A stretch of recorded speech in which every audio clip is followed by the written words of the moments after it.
Bapak saudara makan Allah, boleh nanti dibuka di rumah atau sekarang surat Al-Fajr ayat 28 ya, 29. Sudah hafal kali ya? Ya ayyatuhan nafsul mutmainnah. Benar 28 pada 27 Pak. Ya. Wahai nafs, wahai jiwa yang mutmainnah. Apa jiwa mutmainnah? Mutmainnah artinya sudah damai, tentram. Itu secara harfiah. Tapi siapakah yang disebut jiwa mutmainnah? Maka kembali kepada surat Ar-Ra'd, ala bidzikrillahi tatma'innul qulub. Ketahuilah hanya dengan menyebut nama Allah maka qalbu menjadi mutmainnah, qalbu menjadi tenang. Berarti hanya dengan menyebut nama Allah qalbu tenang. Ini mohon maaf bapak yang rajin sholat. Bapak yang rajin sholat, kalau sholatnya tidak menyebut nama Allah dengan qalbunya, sholatnya tidak menenangkan. Mohon maaf bapak ibu, saudara saudari yang rajin baca Quran. Kata orang kalau galau baca Quran, kalau nggak tentram baca Quran, kan gitu. Bener. Tapi kok baca Quran nggak tenang juga? Karena antum baca Qur'annya belum dengan nama Allah. Al-Quran itu suci, tapi kalau yang baca kolbunya belum disucikan, ini gak nyaman Pak. Coba baju baru langsung dipakai, nyaman gak? Bau apa? Masih bau pabrik, gak nyaman. Meskipun baru, maka perlu dibersihkan. Jadi pakai Quran itu ibarat pakai baju baru tapi belum disucikan. Jadi harus ada proses pensucian. Itu sebabnya di dalam Al-Quran Allah Subhanahu menyindir kita ya. Jika engkau membaca Al-Quran, fasta'iz billah ya, minasyaitonir rajim. Maka berlindung, berserahlah engkau kepada Allah dari syaitan yang dirajam, syaitan yang dibuang, dikutuk. Nah, ini mohon maaf ya, kalau kita baca Quran, mau imam, mau jamaah, tapi tidak dengan nama Allah, tidak berlindung kepada Allah, ada perasaan Pak terbersit di kalbu. Aku paling fasih, bacaanku bagus, suaraku indah, bacaanku terbanyak. Ya. Saya mau ceramah begini, saya juga harus ta'awuz Pak, berlindung. Karena kalau dengerin orang berisik di luar, kalau saya gak baca auzubillah saya tersinggung Pak. Tapi kalau saya ta'awuz dulu, yang di luar mau berisik gak ada masalah. Ya. Bapak di depan sini mau berisik juga gak ada masalah kalau sudah ta'awuz. Kenapa? Karena kita gak berbicara dengan emosi, kita bicara dengan qalbu. Itu aja sih sebenarnya. Ya. Taib. Untuk mencapai radiyah mardiyah. Apa arti radiyah? Sering dengar ya, radiyah mardiyah. Irji'i ila rabbiki radiyatan mardiyah. Wahai jiwa yang sudah damai, pulanglah kepada Allah. Jadi kita diajak pulang Pak, diajak pulang kampung. Udah tahu belum Pak jalan pulang? Ini udah tahu jalan pulang belum? Pulang ke rumah? Bukan. Jalan pulang kepada Allah. Coba dengarkan ayatnya. Ya ayyatuhan nafsul mutmainnah. Ini sering kita dengar tapi kita jarang memahaminya. Wahai jiwa yang sudah tenang dengan zikir, irji'i, berpulanglah engkau, pulang kampunglah engkau ila rabbik, kepada Rabbmu, kepada penciptamu, kepada yang meniupkan rohmu. Dipanggil. Kalau ada pihak, misalnya nih, ada kantor tertentu ngundang kita dari luar negeri, misalnya saya kalau diundang oleh satu KBRI, itu kita ditanggung Pak tiketnya. Ditanggung tiketnya, dijemput, di imigrasi kita kemudian aman, lewat saja. Lewat, nggak ada halangan. Nggak ada halangan sama sekali. Itu baru di dunia. Maka imigrasi yang ada di pesawat di negara-negara baru yang kita kunjungi itu persis mirip-mirip kayak di alam barzakh. Kalau nggak punya syafaat, nggak punya surat, itu ramak Pak. Ya, satu kali teman saya,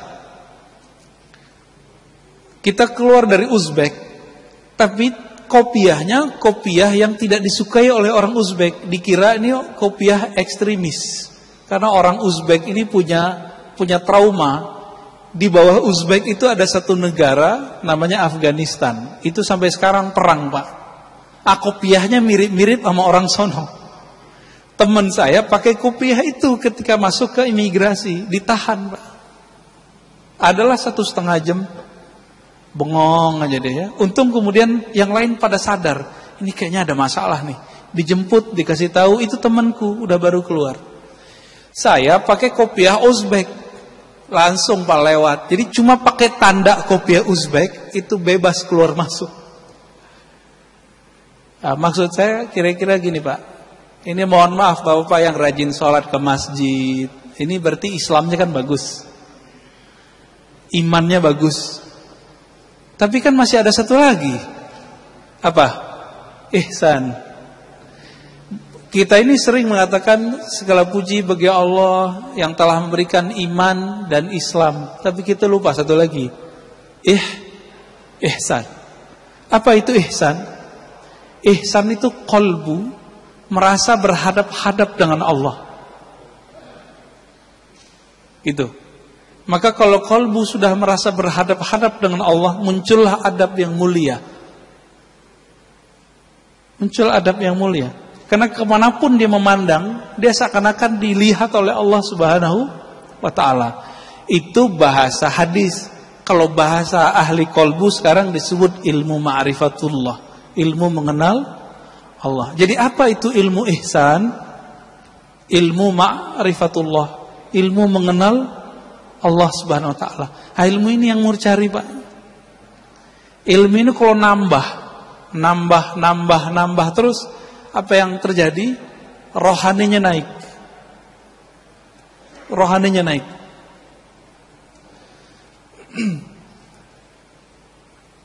Kembali ke ya Tuhan nafsul mutmainnah. Wahai jiwa yang tenang, pulanglah engkau kepada Allah. Berarti jiwa kita dipanggil mau pulang. Oleh karena itu Pak Saramakan Allah, setelah orang meninggal itu bukan berarti masalah selesai. Bukan berarti masalah selesai. Ini kita loncat aja langsung ke surga ya. Di surga semua umat manusia mencari cara supaya naik pangkat. Kita mundur dulu ya, mahsyar aja deh. Lebih gampang mahsyar. Di padang mahsyar semua umat manusia mencari syafaat. Nanti di sorga minta lagi. Ini kita yang paling gampang di padang mahsyar. Siapa yang mereka cari? Dicarilah Nabi Adam alaihissalam. Berharap namanya masuk ke dalam daftar yang diberi syafaat. Ternyata Nabiullah Adam tidak punya hak untuk memberi syafaat sampai dapat izin dari penghulu para nabi. Maka Nabi Adam bilang, coba tanya Nuh. Dia adalah Rasul pertama di bumi ya. Nabi Adam kan di surga, lalu kemudian turun ke bumi. Maka yang murni di bumi itu Nabi Nuh. Nabi Adam udah separuh-paruh surga dan bumi. Apa kata Nabi Nuh? Wahai umat manusia, kenapa kalian mencari syafaat kepadaku? Aku pun butuh syafaat. Carilah Ibrahim. Apa kata Nabi Ibrahim? Saya punya salah 2 kali berbohong. Padahal berbohongnya benar. Carilah Musa. Musa juga mengatakan carilah Isa. Isa mengatakan carilah Muhammad sallallahu alaihi wasallam. Maka Nabi mengatakan, akulah al-khatim, akulah al-fatih. Akulah penutup, akulah pembuka.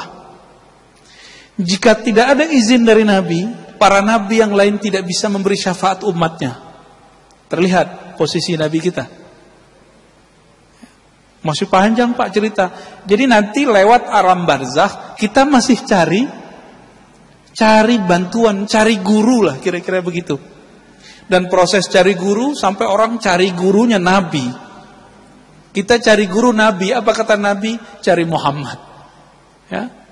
Sallallahu alaihi wasallam. Hadis ini sahih Bukhari, sahih Muslim. Lalu baru Nabi kasih izin. Dengan izin dari Allah, maka Nabi itu bernama Al-Wasilah, yang kita baca di doa setelah azan. Baca doa itu enggak? Jadi apa arti wasilah di situ? Wasilah dapat syafaat. Maka orang yang rutin membaca doa ba'da azan, insyaallah dapat syafaat nanti di sana. Amin rabbal alamin. Oke, baru kita kembali ke surga, Pak. Di surga nanti, ini surga, mohon maaf, surga yang ceritakan di Quran itu kan surga seksual, Pak. Surga makan, surga minum, surga syahwat. Bener kan? Fakihah, fawakih, apalagi kawaiba, atraba, itu semuanya masalah makan, minum, seks, hiburan, jalan-jalan, itu aja isinya. Jadi surga yang diceritakan dalam Al-Quran, maka kemudian diceritakan oleh Nabi, di saat nanti semua orang sudah menikmati semua fasilitas surga, mereka kemudian bertanya, yang punya surga mana sih? Gitu. Akhirnya mereka nyari lagi ke Nabi Adam, nyari lagi, begitulah terus. Ujung-ujungnya Nabi Muhammad sallallahu alaihi wasallam minta supaya namanya masuk ke dalam daftar list yang bisa memandang Allah Subhanahu wa taala. Berapa lama itu, Pak?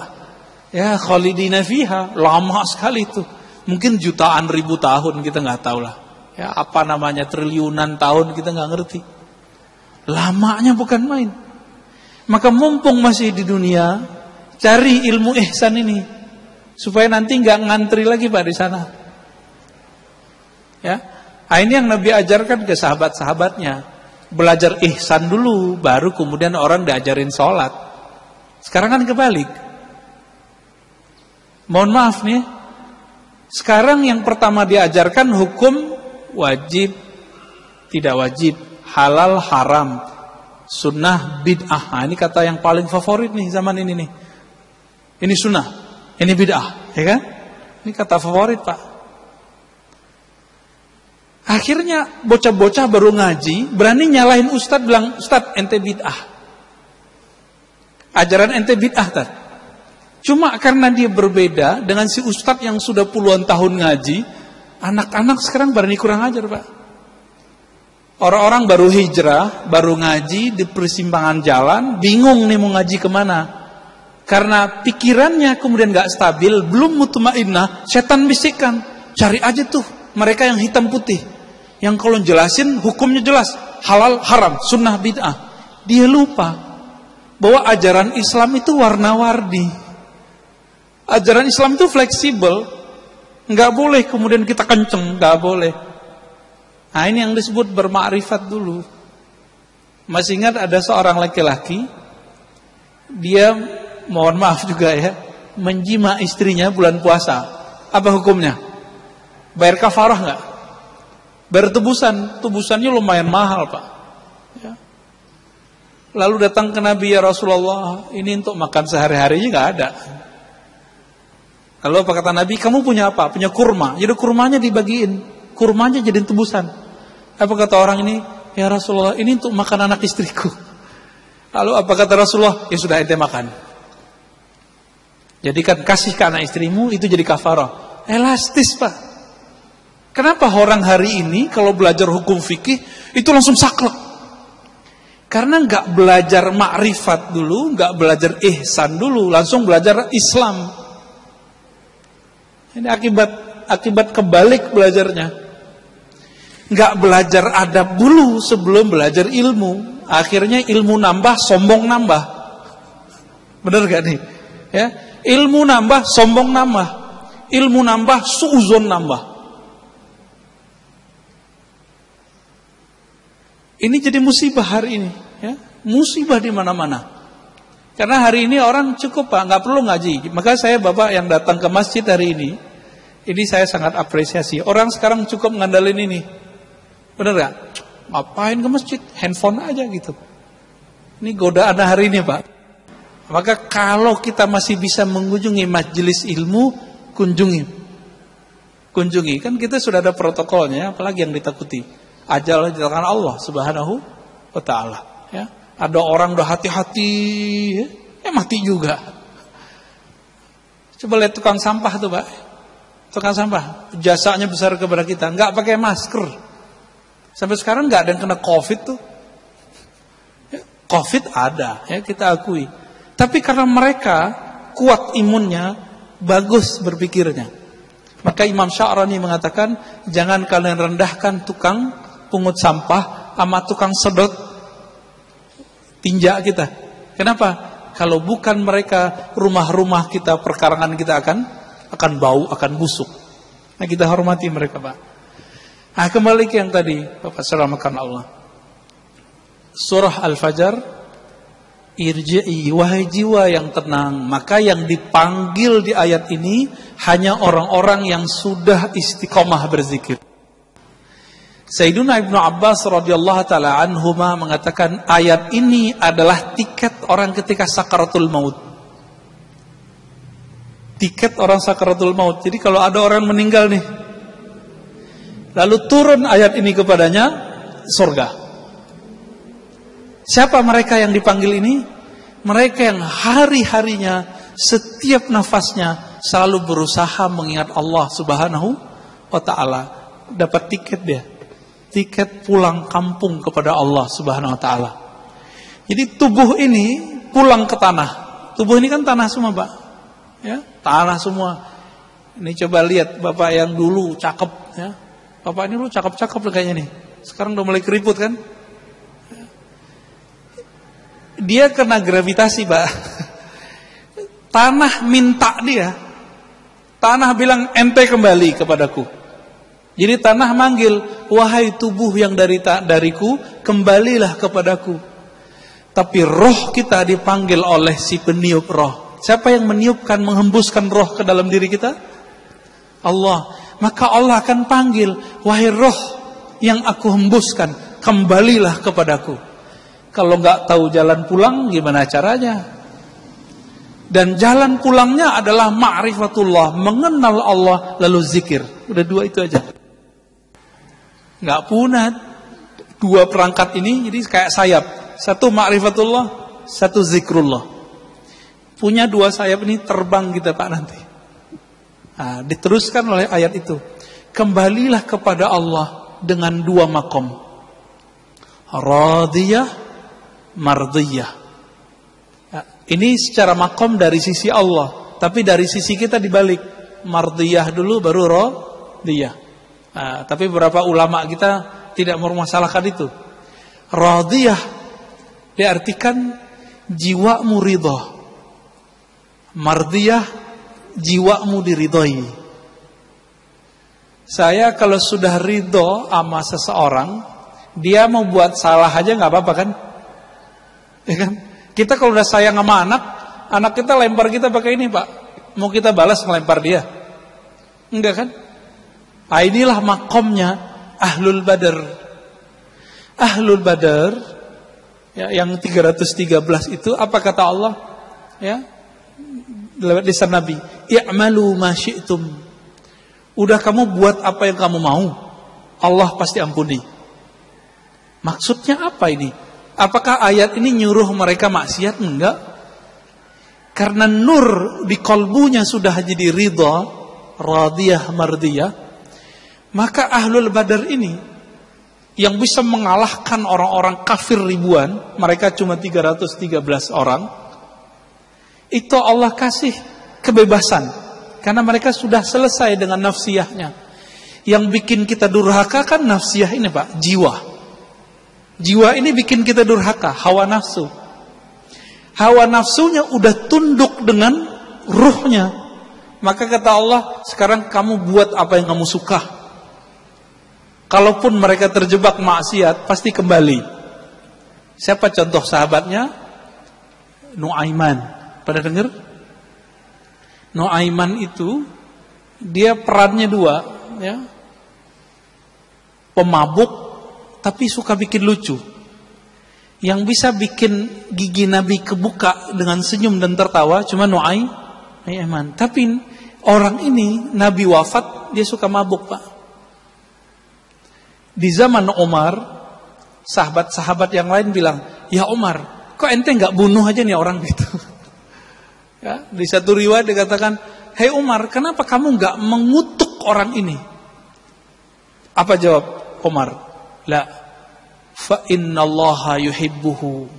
Ya. Di riwayat lain, fa innahu yuhibbullaha wa rasulah. Fa innahu yuhibbullaha wa rasulah. Ya. Dia ini cinta Allah dan Rasulnya. Ya. Atau Allah dan Rasul cinta dia gitu. Inilah doanya Abul Hasan Syadzili, guru dari gurunya Imam Notailah pengarang Hikam. Di sini ada kajian kitab Al-Hikam Pak. Belum ya? Pengarang kitab Al-Hikam punya guru namanya Al-Mursi. Al-Mursi punya guru namanya Abul Hasan Syadzili. Apa kata beliau? Ya Allah, jika aku salah, jadikan salahku salah orang yang engkau cintai. Aku sudah engkau cintai, lalu aku terjebak salah. Kira-kira gimana? Dimaafin gak? Dimaafin. Nah, itu maksudnya. Ya. Ini maqam radiyah mardiyah. Radiyah mardiyah. Dia ridha kepada Allah. Lalu bagaimana caranya supaya kita jadi ridha? Caranya tadi yang kita sebutkan Pak. Kenallah Allah, lalu zikrullah.